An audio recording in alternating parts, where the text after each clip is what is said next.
Hello to everyone.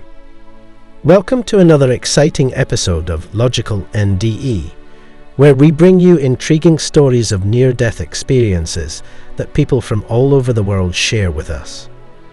If you are new to the channel, we'd like to tell you that our videos contain conversations about real-life near-death experiences for all those who are on a quest to unveil the reality of the afterlife.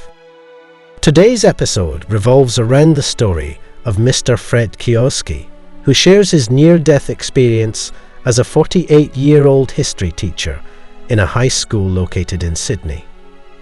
Mr. Fred Kiozski was always a very devoted Christian, as he tells, and his experience of almost dying and waking up to a light that he was sure was Jesus further strengthened his beliefs.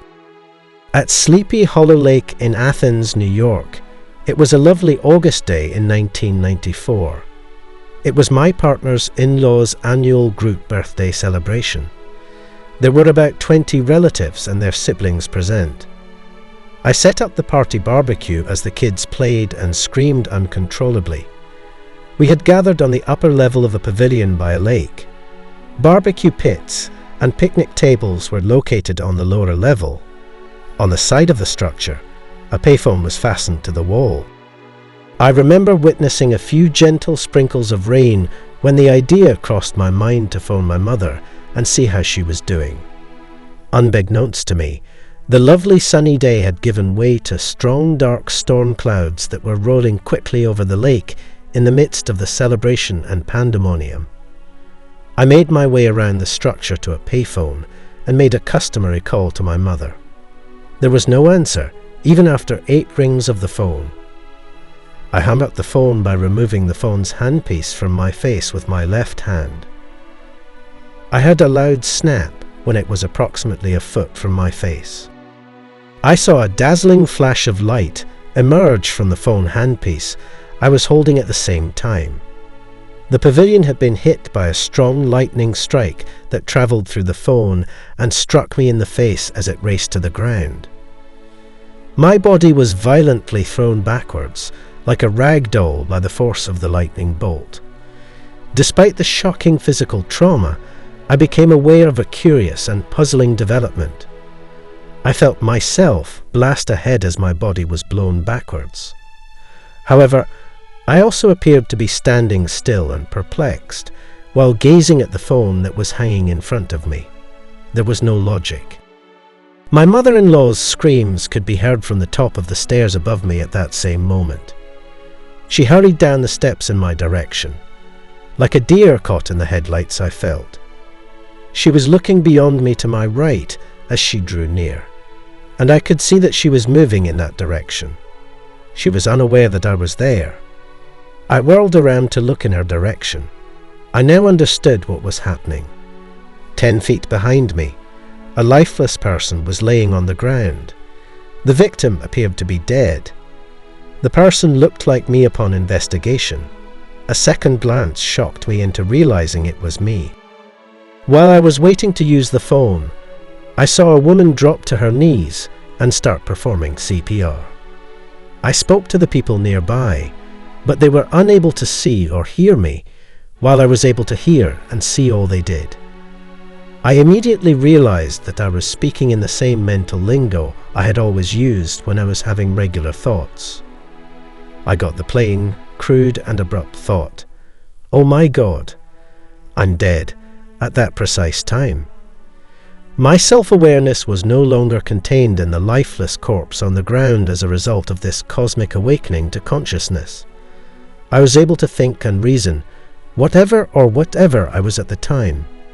Strangely, no significant emotion was present while I appeared to be dead. Even though I was shocked, I had no other feelings in response to what ought to have been the most emotional of all life's occurrences. Before we continue the story, we would like you to take a moment to sincerely appreciate your support by liking, sharing and subscribing to our channel if you genuinely enjoy viewing these kinds of stories. This way, you will be able to stay up to date on all of our new releases, including this one. Make sure to link up to us right away.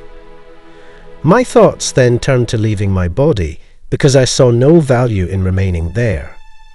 Turning, I began to go up the stairs to where I knew my family was still present. I looked down at the stairs as I normally would as I began to ascend.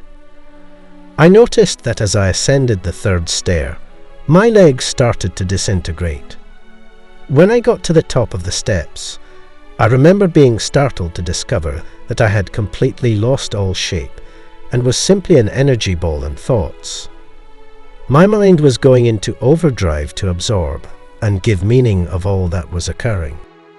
The steps rose and turned left into the second flight at the top of the first. I walked through the wall into the room where everyone was instead of taking the stairs. I crossed my wife's path as she painted the faces of our children in a diagonal motion across the room. One child was in front of her, one was behind her, and one was to her left. I knew for sure that my family would be okay. I stepped out of the building coldly. As soon as I was outside the structure, I was enveloped in a bluish-white light that shimmered, giving the impression that I was submerged in a crystal-clear stream. It was transparent to the sunlight. The sight was accompanied by an overwhelming sense of calm and love. It took me a moment to realize that I was around God. The sense of warmth was only coming from the divine presence of God around me. Out of nowhere, I was surrounded by people who were dressed in white from head to toe. I knew the light where they all stood around was no one but God Himself. It was indescribably beautiful and complex. He made it very clear that everything created has infinite purposes. Purposes that they specifically were created to fulfill. Even a minute flower has a mission it completes. It is placed carefully and perfectly to carry out His intent for it. Humans, people are too. We are placed on this earth for a reason, and He puts us exactly where we are supposed to be so that we can best do the task we were designed to do. He doesn't just plop us down willy-nilly to see what we will do. He places us in an environment where we best have the ability to flourish and to help others do the same. Absolute zero is the temperature at which there is no molecular motion. It is a solitary and pure state. I felt as though I had slipped into a pure positive energy flow. I could see how this energy was moving. I could make out how it was woven into everything. I believed that this energy could be measured. It was something that could be measured and felt. I witnessed some of the highs and lows of my life pass by as I floated in the current of this stream, which seemed to have both velocity and direction, but nothing in depth.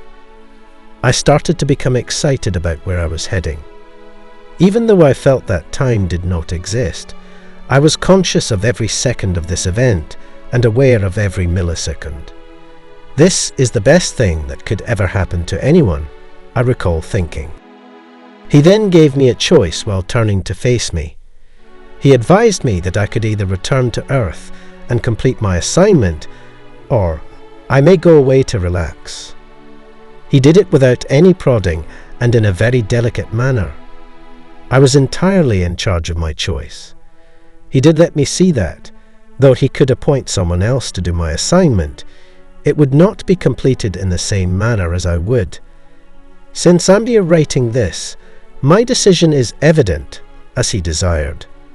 I promised to return to Earth. He gave me the tiniest smile as He was delivering me back. That smile meant everything.